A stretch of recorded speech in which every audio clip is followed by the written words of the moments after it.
আমরা বাংলাদেশের নাগরিক, আমরা দেশ সম্পর্কে সবসময় অবগত আছি। আর দেশ এখন শান্তভাবে পরিচালনা করতে আছে ডক্টর মোহাম্মদ ইউনূস আহমেদ সাহেব। এই শান্ত দেশকে অশান্ত করার জন্য যে নারী কমিশন আছে, এই নারী কমিশনের কর্মীরা একটা প্রতিবেদন জমা দিয়েছে ডক্টর মোহাম্মদ ইউনূস আহমেদের কাছে। ওই প্রতিবেদনে একটা বিষয় উল্লেখ করেছে, একটা না কয়েকটা বিষয় উল্লেখ করেছে। তার ভিতরে একটা বিষয় হলো বৈবাহিক দর্শন, মানে স্বামীর দ্বারা স্ত্রী দর্শন হয়। আচ্ছা, আপনাদেরকে একটা প্রশ্ন করি, স্বামীর দ্বারা স্ত্রী কিভাবে দর্শন হয়? স্বামী স্ত্রীর যে সম্পর্ক, এটা তো হালাল সম্পর্ক, এটা তো দর্শন বলে না। তো এই শান্ত দেশকে অশান্ত করার জন্যই কিন্তু নারী কমিশন নামে যে মহিলারা আছে, যে সদস্যরা আছে, যে পতিতারা আছে, তারা দেশকে অশান্ত করার জন্য এরকম একটা প্রতিবেদন জমা দিয়েছে। আর এই প্রতিবেদনে যে কথাগুলো উল্লেখ করেছে, সব কথাতেই কিন্তু ইসলামের সাথে সাংঘর্ষিক। আর বাংলাদেশ শতকরা 99% মুসলমানের একটা দেশ। এই দেশে এই আইন বাস্তবায়ন হইতে পারে না। তো যারা নাকি এই যে সংস্কারের জন্য যে নারী কমিশন আসছে, আসলে তারা হলো মূলত এনজিও কর্মী।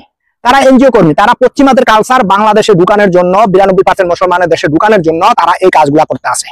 আপনারা কি জানেন, এই নারী কমিশনের যে প্রতিবেদনটা, এটা যদি সরকার বাস্তবায়ন করে, তাহলে কিন্তু বৈবাহিক কোনো সম্পর্ক থাকবে না, বিয়ের যে সম্পর্ক, এই সম্পর্ক থাকবেই না।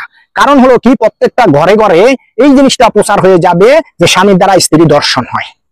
আর স্বামীর দ্বারা যদি স্ত্রী দর্শন হয়, তাহলে কোনো বিয়ের সম্পর্ক থাকতে পারে না। তো বাংলাদেশের এই নারী কমিশন গুলা আসলে তারা কি জানেন, তারা হলো পশ্চিমাদের যে দালাল ইহুদি, তারা সেই। আর তারা হলো সবচেয়ে বড় বাংলাদেশের সকল নারীকে পতিতাদের খাতায় নাম দেওয়ার জন্য চিন্তা ভাবনা করতে আছে। এই আইন যদি বাস্তবায়ন করে ডক্টর ইউনূস, তাহলে কিন্তু ইউনূস সাহেব আপনি কিন্তু ক্ষমতায় থাকতে পারবেন না একদিনও। যেভাবে জালেম সরকারকে বাংলাদেশের জনগণ বিতাড়িত করেছে, আপনি যত ক্ষমতাধর হন না কেন, ইসলামের কাছে আপনি কিছুই না, মুসলমানের কাছে আপনি কিছুই না। সারা বিশ্ব আপনাকে সাপোর্ট করলে মুসলমানরা আপনাকে সাপোর্ট করবে না। কারণটা কি জানেন, বাংলাদেশের শতকরা 99% মুসলমানের দেশে এই আইন বাস্তবায়ন হতে পারে না। আর যারা নাকি এই প্রতিবেদন জমা দিয়েছে, যারা এই চক্রান্ত করতে আছে, তাদেরকে গ্রেফতার করে শাস্তির আওতায় আনা হোক, তাদের বিপক্ষে মামলা করা হোক। তারা কেন এই চক্রান্ত শুরু করেছে, কার ইশারায় এই চক্রান্ত তারা শুরু করেছে? আসলে তো মূলত কথা হলো কি জানেন, তারা পশ্চিমা এবং ইহুদি এবং ভারতের এজেন্ট।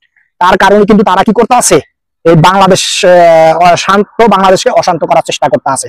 মনে রাখবেন, স্বামী স্ত্রীর সম্পর্ক হলো হালাল সম্পর্ক, যেটা আল্লাহ তাআলা বৈধ করেছে। এটার ভিতরে কোনো ঝামেলা নাই।